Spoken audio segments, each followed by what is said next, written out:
We're going to do a perspective drawing exercise from our workbooks. So you're going to need a pencil, a ruler, hopefully one that's got measurements on both sides, and your workbook. We're going to be using a hallway as our source material, and we're going to be doing a drawing of that hallway.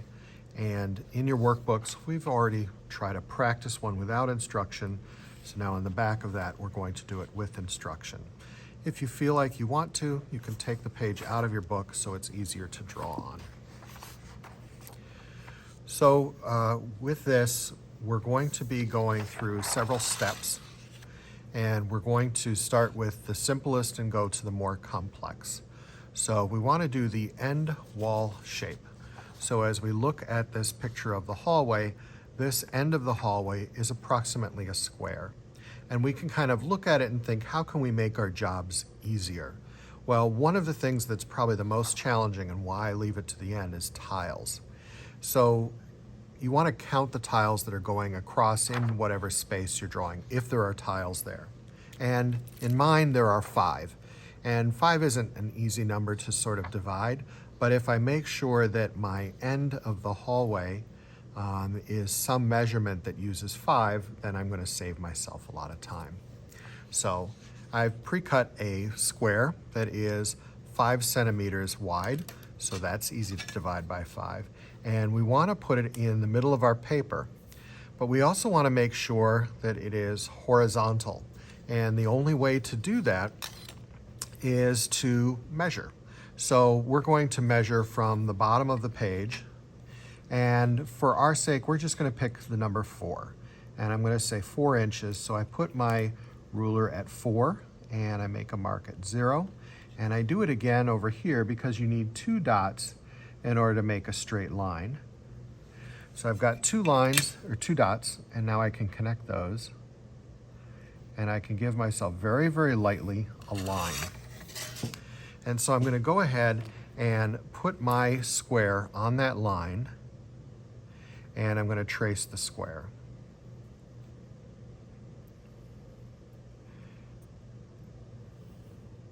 And this will become the end of the hallway. And because I went ahead and did a horizontal line here, we know that it is square to the paper. And I can go ahead and erase out the extra.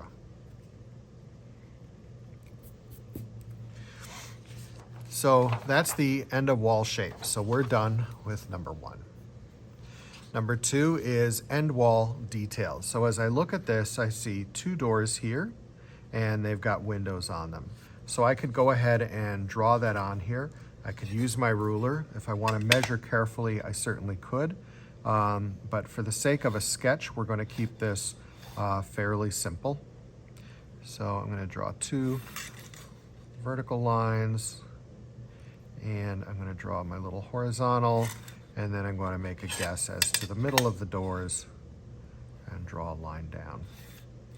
And I'm going to go ahead and draw on some windows. And I'm not going to get too fussy about it. I'm not going to worry too much about it. I just want to draw those 2 windows in there. And then I can draw the right and the left of the windows. So that's going to be my end wall details for now. Great. So that's done. Now I need my vanishing point.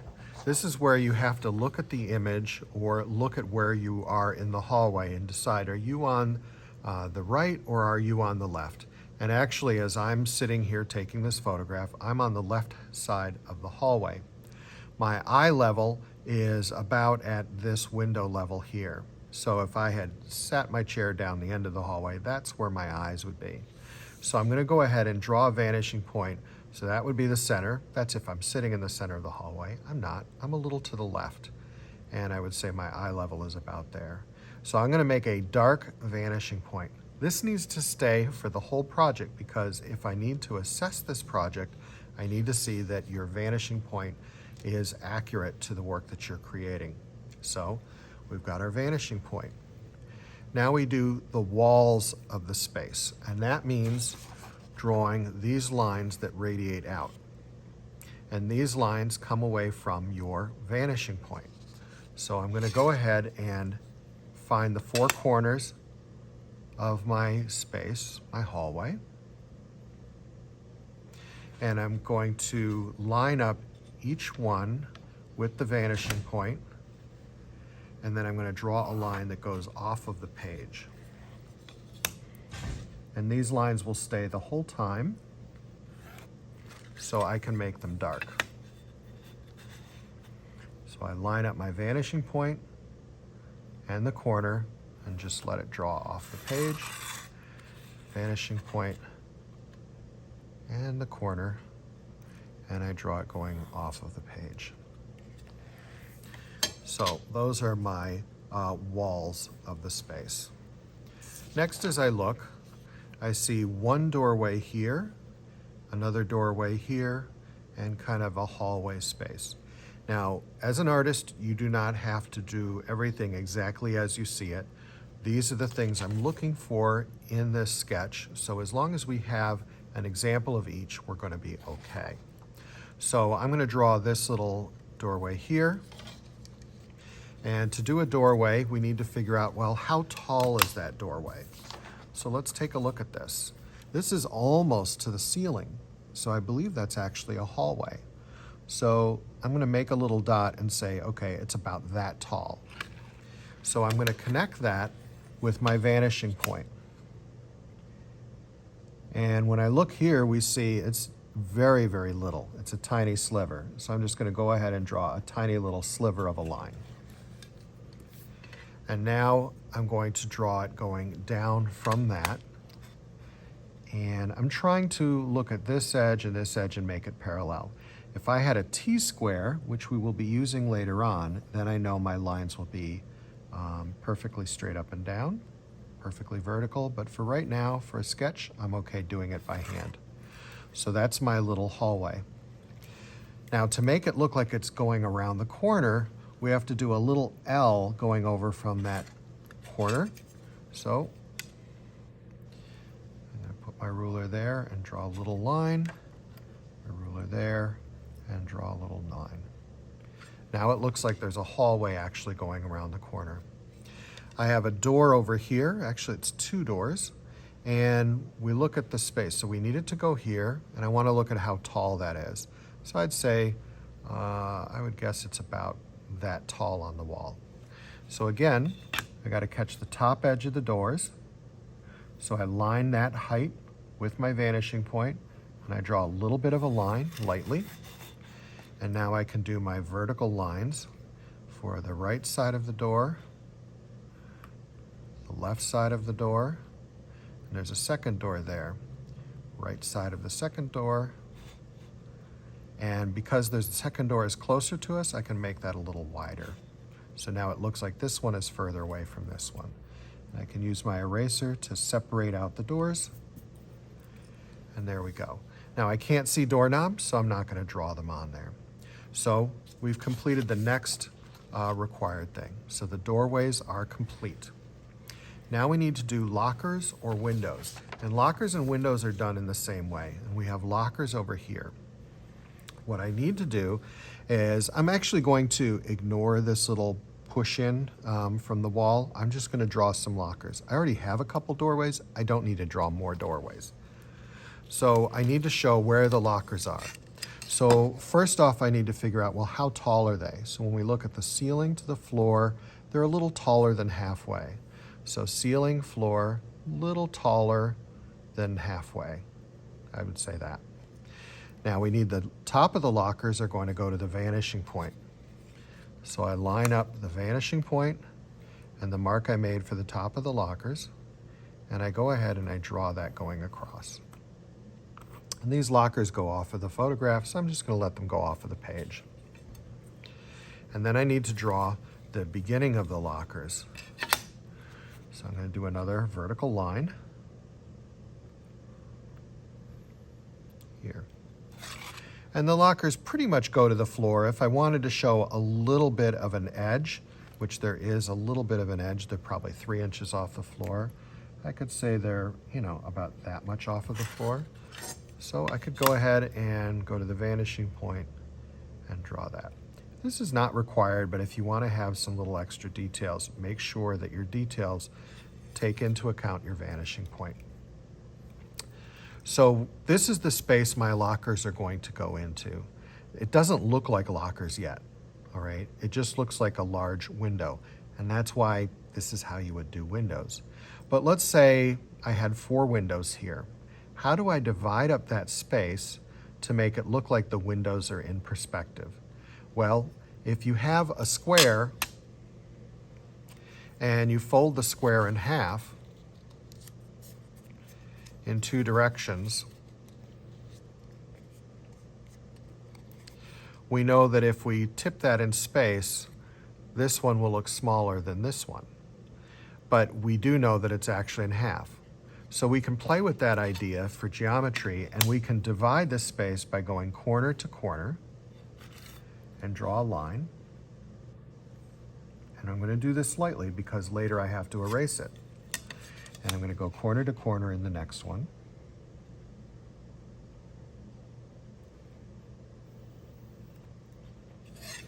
And where the X is, we know that's the center of the square. So now I can draw my vertical line going up through that X.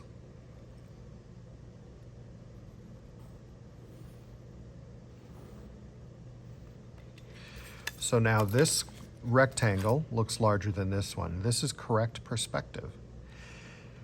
If I notice here, I've got 2 sets of lockers and they're divided in half. Well, I already have my halfway mark, so I can show the upper and lower lockers by joining that to my vanishing point.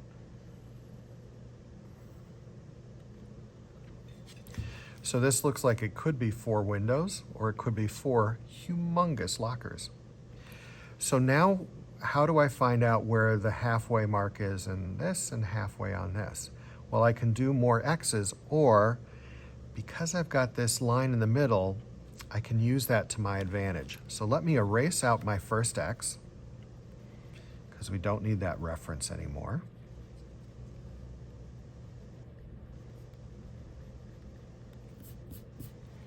But I do want to keep those lines. So if I drew an X here to find the middle, it's going to hit somewhere on the middle of this line. But I don't actually have to draw the X. All I need to know is where is that space.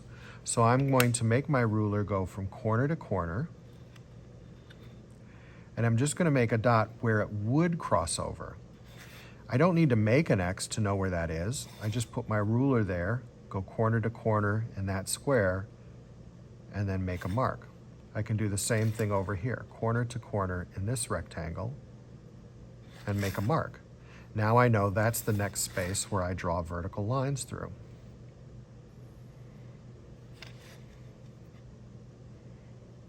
So we are dividing up the space by using this rule of halves.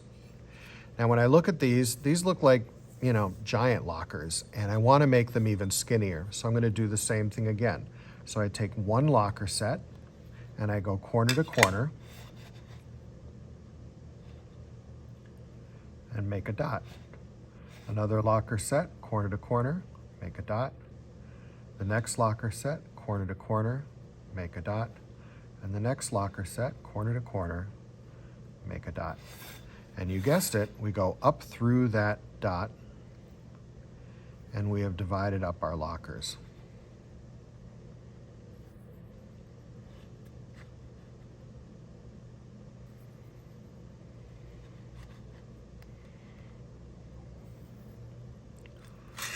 And there we go. Now we have 8 lockers on the bottom and 8 lockers on the top. You can continue to divide it, but for the sake of an exercise, if you have 8 lockers on the top and bottom, that's actually going to be enough. It looks enough like lockers that we can leave it alone. So now we've gotten number 6, lockers or windows complete.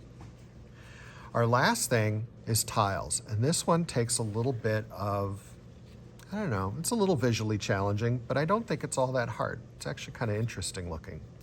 So remember that I made these squares easier for us to use because they're 5 centimeters across, and in our picture, we have 5 tiles going across. So we can take our ruler, put it on the top of the square, and we can make a mark at every centimeter. 1, 2, 3, 4, and the fifth one is already on the corner. So I can connect those points to our vanishing point and then draw them out. So I go here, here, here, and here.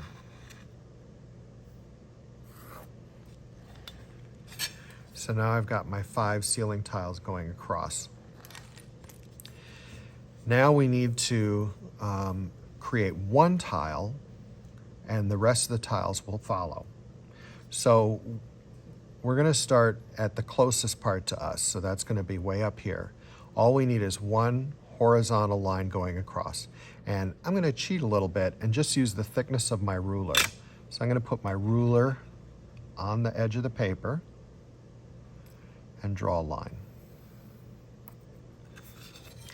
So now that looks like a tile, a tile, a tile, a tile.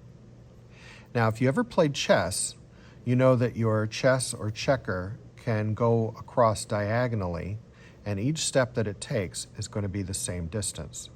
We're going to use that idea so we can draw our tiles. So I'm going to follow the path of a checker going across. So I'm going to go from one corner to the next.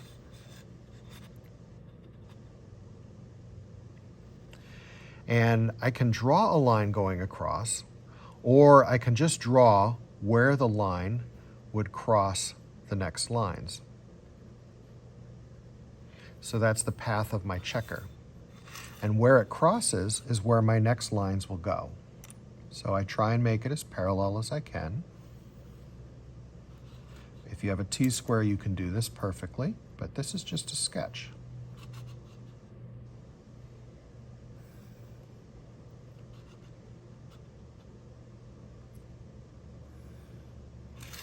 And look at that. Those tiles look like they're going into the distance. So if I want to do more tiles, I have to find one square that's good, and that is important. Like, I couldn't have used this square because it's incomplete, so I use a square that's complete. So this is the next one where I'm going to imagine there's a checker because it's a complete square.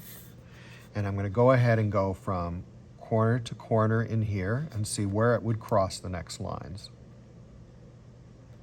So it's going to cross here, here, here, and here.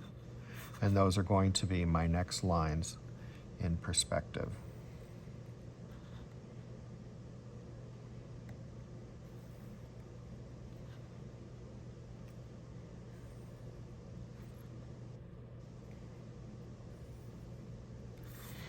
And there we go. If you want to do floor tiles, which we actually don't see in our photograph here, you can go ahead and do that. But we're meeting the requirements that we need to see in this. We have our end wall shape, we have our end wall details, we have our vanishing point, the walls of the space, we have the doorways, we have lockers or windows, and we have tiles. So this is complete as a sketch to learn about doing perspective. If you have any questions, see your instructor. And if you like this video, go ahead and subscribe.